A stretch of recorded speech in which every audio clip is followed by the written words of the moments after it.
More than 1,000 days ago, Governor Gwen Garcia returned as governor again for an unprecedented and historic fourth term.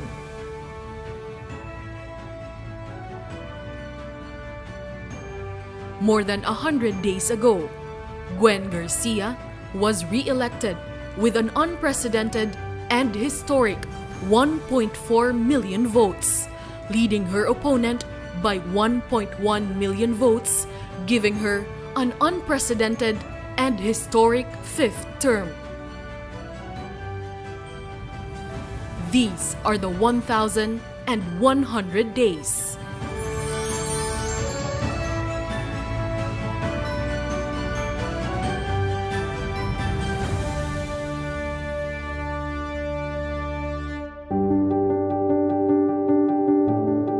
The COVID-19 pandemic was the litmus test that revealed the character and commitment of our leaders to serve the public.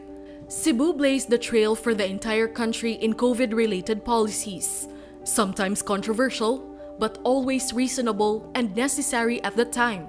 Cebu led the way for the entire country in actively and properly dealing with the pandemic through rational policies within the framework of local autonomy and national sovereignty. At the start of the pandemic, the provincial government implemented stringent measures to minimize the viral transmissions of COVID-19, such as the implementation of lockdowns and strict border controls pursuant to IATF resolutions. And yet, while the threat of the virus was constant and real, the Cebuanos suffered more from the economic setback more than the pandemic itself. Realizing this, Governor Gwen Garcia declared, "Enough is enough." As early as April 2020, while the rest of the country and the world were busy counting COVID-19 cases, Cebu Province started addressing the pandemic head-on by implementing projects and programs to mitigate its damning effects. It was during Governor Garcia's daily live streaming when she decided to launch the Sugbusug program to provide opportunities for families to produce food from their own backyards during lockdowns when businesses were closed and movement was restricted. Capital distributed free vegetable seedlings to individuals and households to start their own vegetable garden. The Sugbusug program has become a thriving and prosperous food sustainability program adopted not only by the local government units but by public schools and police stations as well. Undeniably, the tourism industry accounts for a large share of livelihood for the Cebuano people. Income losses due to the cessation of tourism activities hit Cebuanos hard. That was why, in August of 2020, Governor Garcia decided, and we were the first in the country to reopen tourism in the province of Cebu. She issued Executive Orders No. 20 and 20-A, defining safety protocols and guidelines for all tourism establishment and tourism activities. Cebu Province implemented a two-pronged approach, using both scientific and traditional health methods to boost the people's immune system as effective means to combat COVID. She also created the Provincial Tourism Task Force to ensure the compliance of each establishment and tourism activity with the proper health protocols. As a result, resorts and hotels resumed business operations. Farmers were again able to supply the demand for food, and boatmen, tour guides, and transport operators had work once more. The Cebuano reclaimed the jobs and livelihoods that COVID-19 restrictions had taken away. When Cebu reopened to the rest of the country, Governor Garcia was the first local chief executive to junk the unreasonable and expensive requirement of RT-PCR tests to give way to a hassle-free travel for tourists and returning residents. In September 2020, the Cebu provincial government launched the Sugbu Negosyo, a micro-enterprise assistance program envisioned to uplift the lives of Cebuanos by providing them an opportunity to start small businesses or re-establish their business operations that ceased due to the pandemic. The Cebu provincial government allocated 100 million pesos for this program, which was divided amongst the vice governor and all board members to be distributed to beneficiaries through digital coupons instead of cash to ensure the proper use of the financial assistance. For its first year, 8,250 recipients made the cut, thanks to the Department of Trade and Industry and the Mandaue Chamber of Commerce and Industry, who assisted in the selection of beneficiaries and provided them technical inputs. The province of Cebu partnered with supermarkets, hardwares, appliance stores, and with other merchants to serve the beneficiaries with materials and supplies specific to their entrepreneurial pursuits. The program served its purpose. It jump-started economic activity in the province and boosted the production of goods, including, among others, food products, handicrafts, and furniture. Cebuanos showed their innovativeness, talent, and hard work in coming up with unique products which were showcased at the Sugbo Negosyo Expo. The top 10 Sugbo Negosyo champions were recognized and awarded for their excellence. These champions were selected based on the feedback of the buyers on the quality of their products, virtual merchandising, customer service, and business plan. The success of the program prompted Governor Garcia to continue with Sugbo Negosyo Season 2. Another 100 million pesos has been allocated, ready to be released to the 10,000 new beneficiaries who are now undergoing entrepreneurial training. The pandemic underscored the fact that our farm and fishing industries could not sustain our 3.2 million and still growing population. So, capital came up with the Enhanced Countryside Development or ECD. Under the ECD program, the provincial government helped facilitate loans with government banks for the farmers' much-needed capital. A memorandum of agreement was signed with financing institutions such as the Land Bank of the Philippines, Development Bank of the Philippines, and Philippine Veterans Bank. Since its launching, a total of 536 farmers and fishermen have availed, with a total loaned amount of 54.4 million pesos. When Typhoon Odette struck Cebu on the night of December 16, 2021, the tourism, agricultural, and livestock sector, including hog and lucrative poultry industries, were adversely affected. Thus, the ECD program was expanded to include the tourism establishments and livestock raisers. In July 2022, Cebu Province signed an agreement with two more financing institutions, the Small Business Corporation and the Cooperative Bank of Cebu, who willingly responded to support the ECD program with interest-free loans and a 2-year grace period. Another 1,282 applications were approved, and an additional 363.11 million worth of loans were released.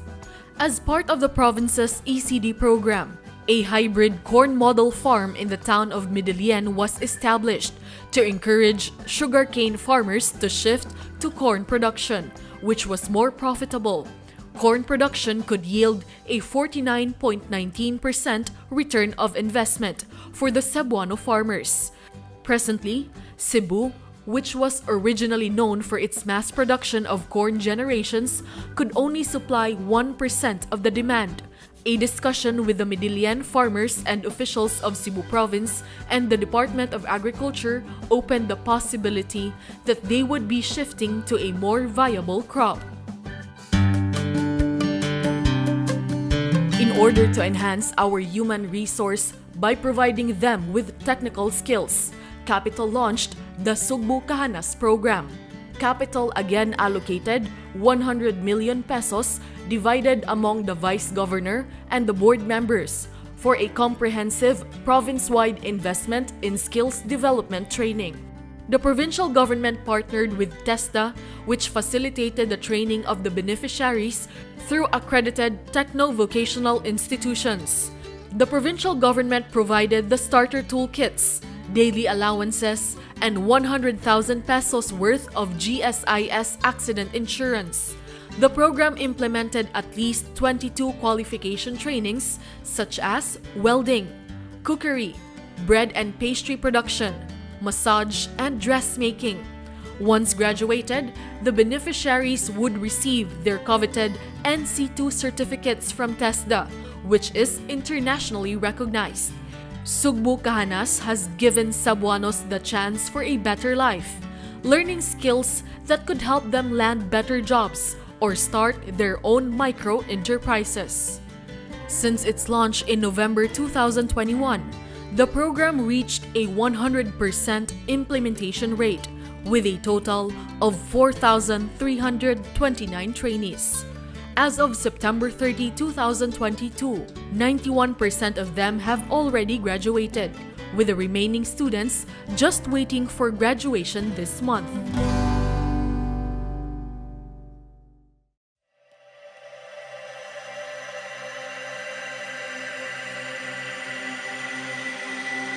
Since 2019, the provincial government has spent 10.83 billion in infrastructure works in the province of Cebu, such as roads, bridges, solar street lights, bulk and level 3 water supply, among others.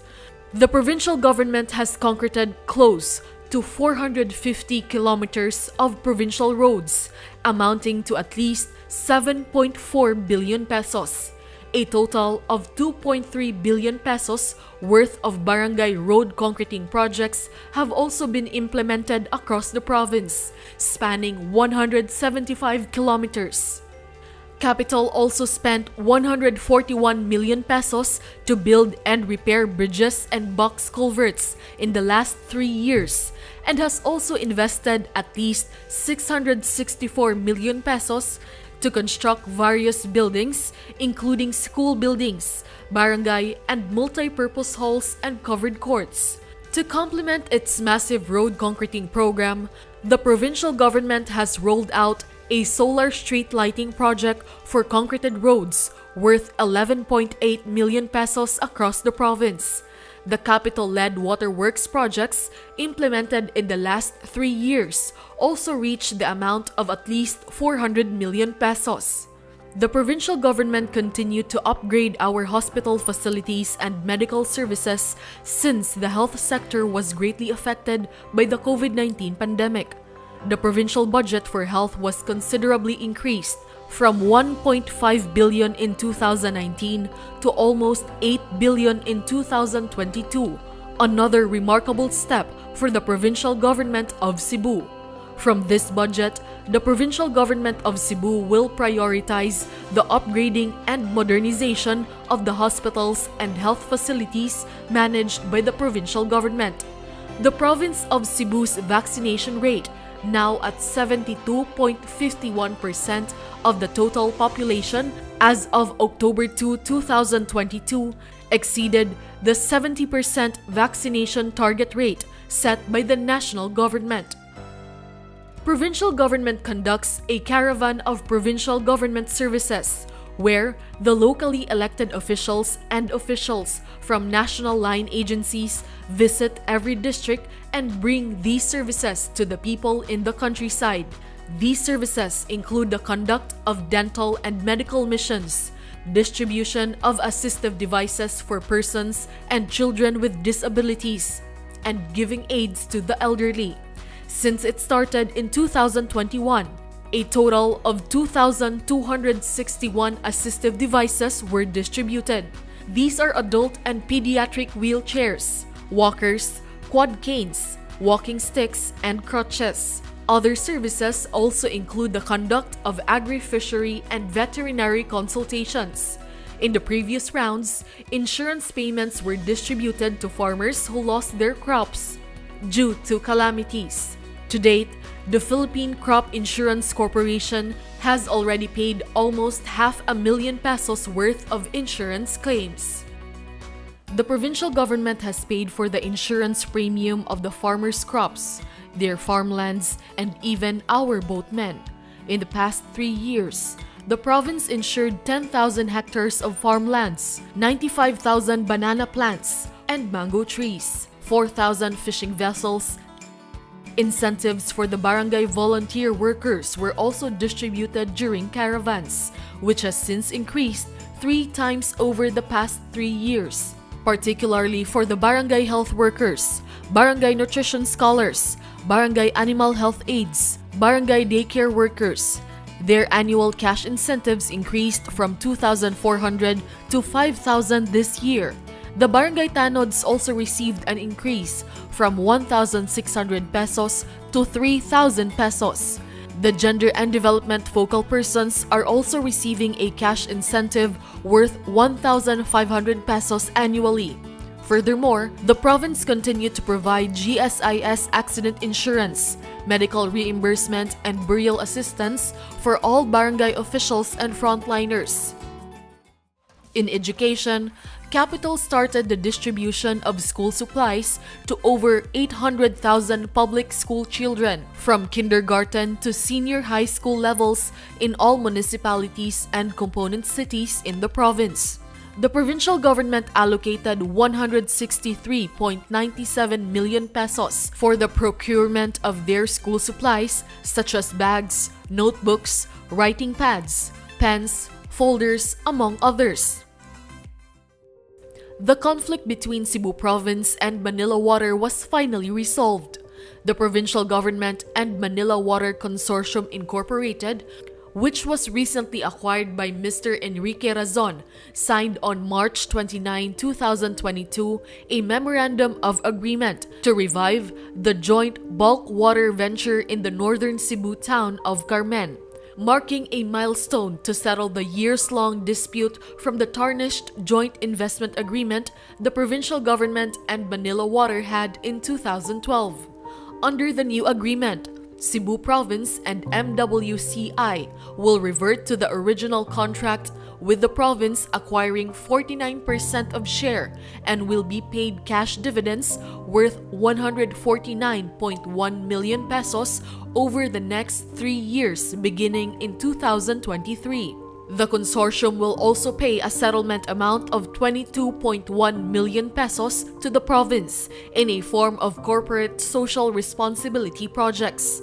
Governor Garcia plans to spend this fund to rehabilitate government infrastructure, including buildings that were damaged by Super Typhoon Odette in December last year.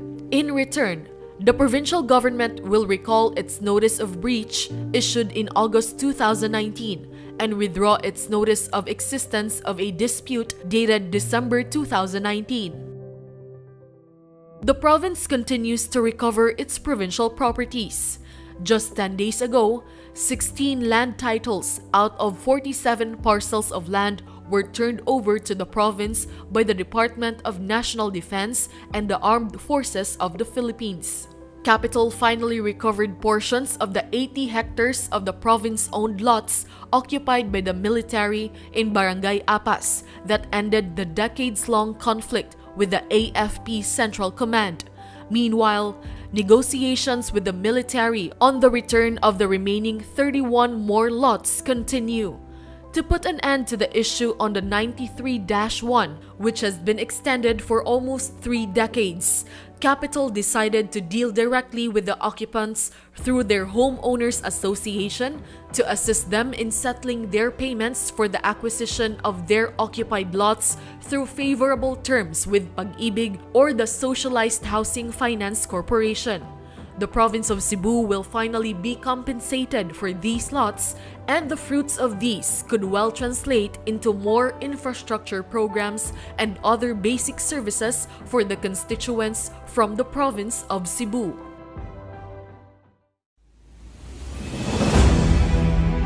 In 2019, fear of the African swine fever threatened the 11 billion peso local hog industry.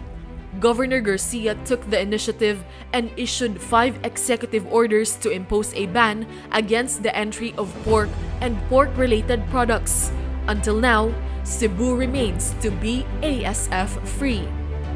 In May this year, Garcia issued another executive order prohibiting the entry of live birds and poultry products from Luzon, Mindanao, and other countries with confirmed cases of the avian influenza viruses or bird flu. Because of this, Cebu province continues to remain free of avian influenza virus and its 12 billion poultry industry safe. The governor's policies may have caught the ire of former officials of the national government, but as she always said, she will put herself in the line of fire in order to promote, protect, and defend the welfare of her beloved Cebuanos. In 2020, Cebu was the first to shorten the quarantine period in hotels of returning overseas Filipinos and OFWs from the prescribed 10 days to only 2 days, with a free swab test upon arrival. Governor Garcia also spoke out to defend the constitutional right of the people who opted not to get vaccinated against the virus. Cebu province did not adopt the no vaccine, no ride policy in public transport, as it was an additional burden to the commuting public. Capital also repealed policies issued by the Department of Education in Cebu province and in some state universities in Cebu that made vaccination a mandatory requirement for students, teaching, and non-teaching personnel. The Cebu Provincial Board, who, despite the differing political affiliations, have always supported the governor's programs and policies. It was the only local lawmaking body to have summoned the members of the IATF for them to explain their policies to the Cebuanos and show them the actual situation in Cebu. To top it all, Governor Garcia issued Executive Order No. 16, which rationalized the use of face masks in the province of Cebu, making it optional in well-ventilated and open spaces. It was the first radical policy of its kind and became a subject of national importance. The governor's executive order was backed by the provincial board with an ordinance. This did not sit well with some detached personalities in Manila who issued an ultimatum to rectify the policies in violation of local autonomy. But Cebu officials stood their ground. Fortunately, the national government, through President Ferdinand Marcos Jr., later observed the soundness and validity of this policy and adopted the optional use of masks as a national policy.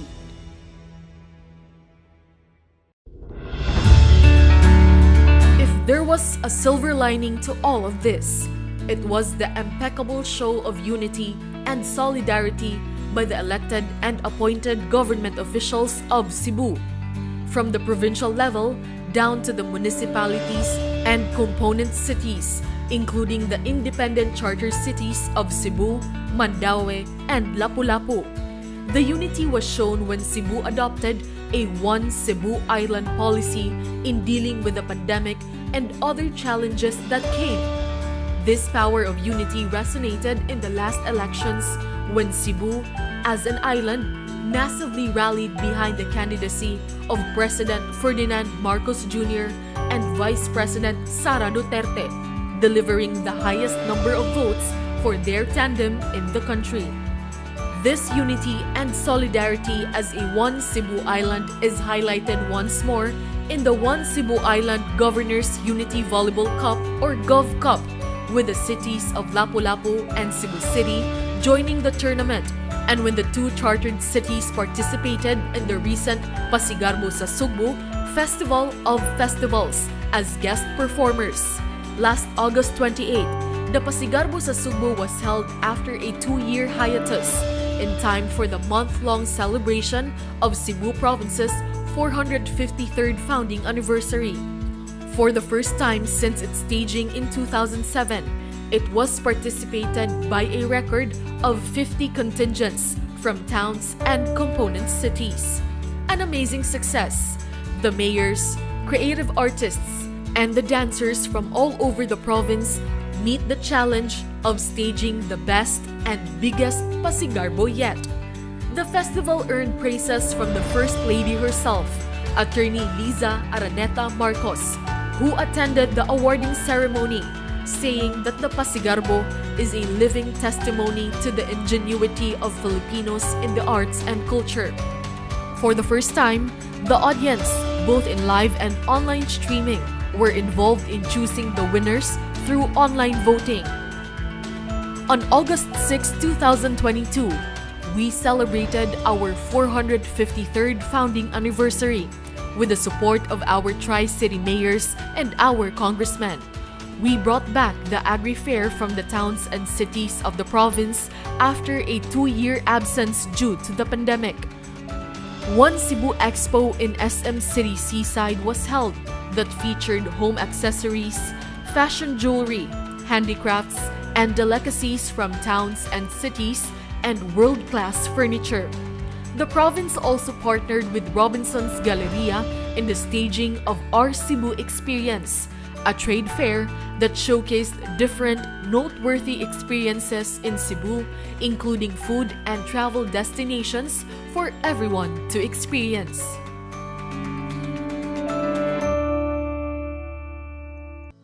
Everyone is excited for the Suri-Suri Sugbo Southern Heritage Trail, which is scheduled to begin on the 17th of November. This will be the first Suri-Suri Sugbo after the pandemic. The last Suri-Suri Sugbo held in January 2020 was the Northern Escapade. It was the biggest Suri-Suri group with 600 participants in 6 busloads.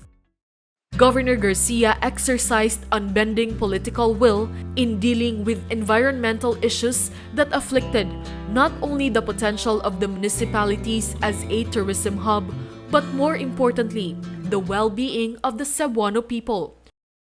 In Cordova, Governor Garcia ordered the owners and operators of fixed and floating cottages who openly disregarded government procedures and the tenets of proper solid and liquid waste management to cease and desist from all business operations until its municipal waters recover from the harmful presence of high-level coliform bacteria. From Cordova, the governor asked residents in the coastal barangays of the municipality of Bantayan to respect the easement zone mandated by law by setting back their concrete structures 20 meters from the beach. Last October 7, the provincial government of Cebu successfully brokered an understanding between the city of Mandaue and the municipality of Consolacion regarding the just and lawful delineation of their boundaries. The result of such intervention was just witnessed today. The province decongested the Cebu Provincial Detention and Rehabilitation Center from over 3,000 inmates to only 900 today. The world-famous CPDRC dancing inmates also made a comeback and will start receiving viewers and tourists starting October 15. The inmates were able to open their own savings account with the Cooperative Bank of Cebu, where they could deposit their income for the jobs they did inside the jail. They were also awarded scholarship grants under the Sugbo Kahanas program and will be issued national certifications or NC2s from TESDA after graduation, which they can use to restart their lives once they are released. Before Cebu could fully recover from the pandemic, on the night of December 16, 2021, Super Typhoon Odette came uninvited, mercilessly ravaging Cebu that caught the Cebuanos unprepared. Odette was one of the fiercest storms to hit the Visayas area since Typhoon Yolanda and laid Cebu in ruins. Many could not believe their eyes when they saw the devastating effects of Odette. Governor Garcia traveled to inspect 18 LGUs in the southern part of Cebu in one day, bringing with her the department heads and the much-needed emergency assistance to the mayors. Upon seeing the extent of the damage, the governor immediately met with the various stakeholders here at the capital and mobilized both the public and private sectors to address the problem of road clearing, power outage, lack of food and water, fuel supply, internet connection and phone signal, among others. In less than a month, Cebu was cleared and is already ahead, coming up with a recovery roadmap. The provincial government focused on rebuilding homes first and the lives and livelihoods of the Cebuanos. Former Secretary of DENR, Roy Cimato himself, who also headed the task force for the post-typhoon rehabilitation efforts, applauded Governor Garcia's recovery efforts, saying they were worth emulating by other LGUs. We launched the Dasig Sugbo program and gave financial assistance to families who lost their homes and livelihoods in the form of coupons or Dasig Sugbo cards to ensure that the money would only be used to buy materials to rebuild their damaged homes. A total of 1.8 billion pesos has been released for the program. The past 3 years, Cebu may have faced challenges one after the other, but with how Governor Gwen Garcia handled them, with the help of the congressman, the vice governor, the members of the provincial board, the Cebu mayors, the Tri-Cities, the officials of national line agencies who have contributed to capital's endeavors, and the private sector. One can truly say, this has been a historic 1,100 days.